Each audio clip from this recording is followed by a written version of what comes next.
The playoffs are here, and you can predict the action all the way to the finals with FanDuel Predicts. Predict the spread, the total points, and even the game-winning moments that make the playoffs. Sign up and get a $25 bonus with FanDuel Predicts. Offered by FanDuel Prediction Markets, LLC, a registered futures commission merchant. 18-plus bonus is non-withdrawable and expires 7 days after receipt. Trading derivatives involves significant risk and may not be suitable for all investors. Manage your activity with their consumer protection tools. Restrictions apply. See terms at FanDuel.com/predicts/bonus-offer-terms. Listen, all you New Yorkers. Taxi. Okay, man, we're looking around. This is the 77 WABC minicast. When you move outside of New York, this guy's my guy. He's the best. In Ohio, doing a tremendous job in Congress every day, and on this show quite a bit because we love him. Jim Jordan. Jim, good Tuesday morning, buddy. How are you? I'm doing fine. So good to be with you, man. Nice to have you back. You know, it's I know that we all talked about the same thing right after the shooting Saturday night about the rhetoric coming from the left, and a lot of us talked about on Sunday morning. I saw you with Maria and others. Well, we gotta calm it down. Look, do you realize in the last couple of days that Jimmy Kimmel, he's not a politician, but he's a lunatic lefty, doubled down on a bad assassination joke. You had Hakeem Jeffries, your friend in Congress, talking about warfare again. You had James Carville, who speaks for almost all the Democrats, came out yesterday and said, I don't want somebody to shoot President Trump. I want him to suffer. So what are we talking about? They're not going to lower the temperature. They hate us, Jim Jordan. That's the bottom line. Well, and it's been, just got to look at the facts. 3 assassination attempts in 10 years. 10 years of nonstop attacks on the president. The things they've said, the weaponization of the government against him, the whole thing where they laundered the information from the Clinton campaign, turned it into the fancy dossier, which was all garbage, and used that as the basis to spy on President Trump's campaign. I mean, so it's just been a 10-year nonstop every single day, the media, the Democrats, the left, you name it. And then, I said this on Maria Sunday, I don't think it should be lost on anyone that the same week that we have the 3rd assassination attempt on President Trump is the week we find out the Southern Poverty Law Center was running a scam, and they were actually paying to promote the hate that they said they were supposedly fighting. And to the tune of $3 million over the last 8 years. And they put themselves out as the standard for evaluating what groups were hate groups and extremist groups. Moms for Liberty is an extremist group, they said. And the Biden Justice Department used the Southern Poverty Law Center as a way to train some of their prosecutors. And they were running a scam, and they were promoting the very thing they said they were opposing, dividing this country over the last several years. I think that's something that's part of this equation as well. I agree, and I was fascinated watching you tell Maria about that. I never missed Maria's show on Sunday. Man, I knew about the SPLC story, and I followed it. The $3 million might be a resist. You do such great work and great investigations, and even you and Comer going back to the Biden stuff, which for years we heard about just how corrupt the Biden family is, and I believe they were. But there were no real repercussions. Yeah. Tell me what you think is going to happen here with SPLC. Well, they've been charged with real crimes, and we're going to continue our investigation. And God bless Attorney General Blanche and what he's doing. There's this indictment. They are also looking at, when you think about the hard left, and it looks like they may have been taking foreign donations through Act Blue. There's an investigation going on there, both in Congress and at the Justice Department. There's this investigation into John Brennan and others. We did a criminal referral from our committee to the Justice Department for Mr. Brennan because we know he lied to us under oath in a deposition.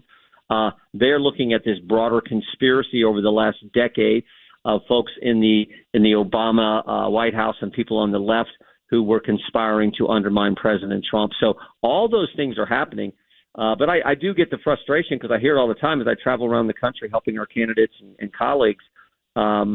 People always say, when's someone going to be held accountable? Sometimes they're more direct. They go, Jordan, when is someone going to jail? And all I can say is the Justice Department has to do that. We can just do our oversight. I get that frustration, too, and I believe that's part of the reason why Todd Blanche is there and not Pam Bondi. I like Pam, but, you mentioned Brennan and Comey. These are all terrible people. They should be in jail. I did mention the Biden corruption scandal. Is that over? Are you guys still doing some of that still? No, that is largely over. we dug into that. We thought we exposed all kinds of I think behavior that was just wrong, particularly when it came to Hunter Biden's dealings with this Ukrainian energy company Burisma. He sat on the board and got paid all kinds of money and really didn't do anything. He said so himself. He wasn't qualified. He got the job because his last name was Biden. So we looked into all that, and particularly the actions of the vice president, then Vice President Biden. But, yeah, I think that's largely went away. I think people remember it, and there's all kinds of reasons why Joe Biden didn't run for president. I think that was part of it.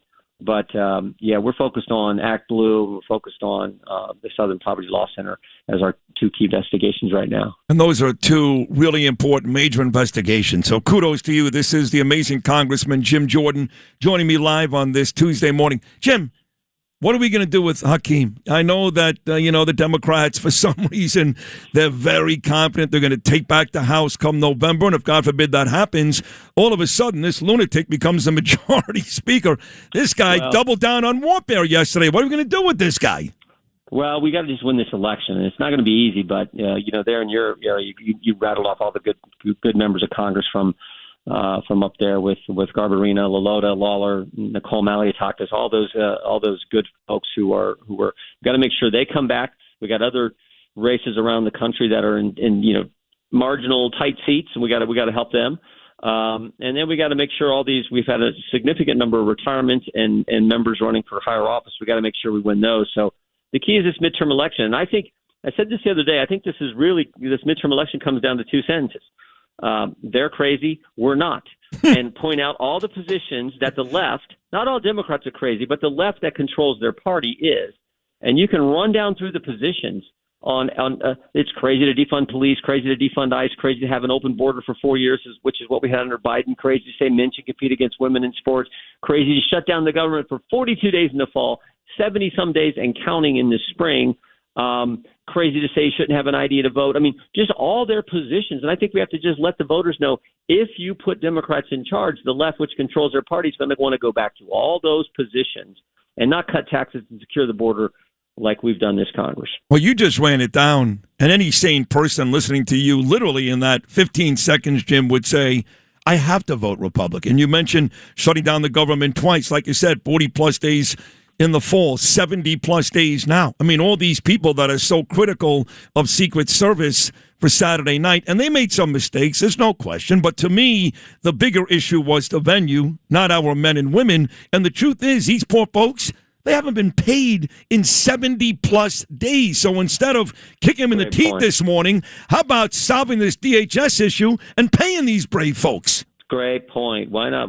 Maybe a good thing to do would be to pay the guys doing the job to make sure DHS is funded instead of playing this game. But think about what the Democrats did specifically with ICE. They said, so for 4 years, they said, we're going to let in 10 million illegal migrants. Then they create these sanctuary jurisdictions all over the country, which makes it difficult to remove any of those illegal migrants who commit other crimes. And then they say, we're not going to pay the guys who do the removing. We're not going to pay ICE. Such a deal. I mean, that's what they did. And it's somehow like that's the position of your party. Let in 10 million, create sanctuary jurisdictions that represent about a third of the country. 18 cities, 11 states, 3 counties in the District of Columbia are sanctuary jurisdictions, but they're big blue cities, big blue states. So it's about a third of the country live in a sanctuary jurisdiction where if an illegal migrant commits another crime, they tell local law enforcement not to work with federal law enforcement when you're enforcing federal law, for goodness sake. Right. So they create that, and then they say, let's not fund the guys who actually do the enforcing. That is the dumbest thing I've ever heard, but that is their stated position and why they've shut the government down for 70-some days. You know, this redistricting story is a big one here, too. You mentioned Nicole Maliotakis. We both did, and she had a very big Supreme Court victory here in New York. But it's a big story today, Jim, what they're doing in Virginia, and contrastly what they're doing in the states that I love, Jim Abbott's state of Texas and Ron DeSantis' state of Florida. What are your thoughts on all these redistricting moves? Yeah, I think the most egregious one was the one in Virginia. I mean, they took a state that's pretty, in our lingo, pretty purple, and it's a 6-5 right now, 6 Democrats, 5 Republicans in the congressional delegation. And the way they drew it, it looks like it's going to potentially be a 10-1. Think about the whole state of Virginia just having one Republican congressman. It's like, so I think that's the most agreed. That's being challenged in court. We'll see what happens in Florida. Governor DeSantis came out with the folks in Florida came out with a new map yesterday. We'll see. I think it doesn't change the fact that this election is, we've done what we said we would do, cutting your taxes, securing the border. They're taking all kinds of crazy positions. And if you elect them, we know what they're going to do. They're going to impeach the president a third time. And so let's go win this election.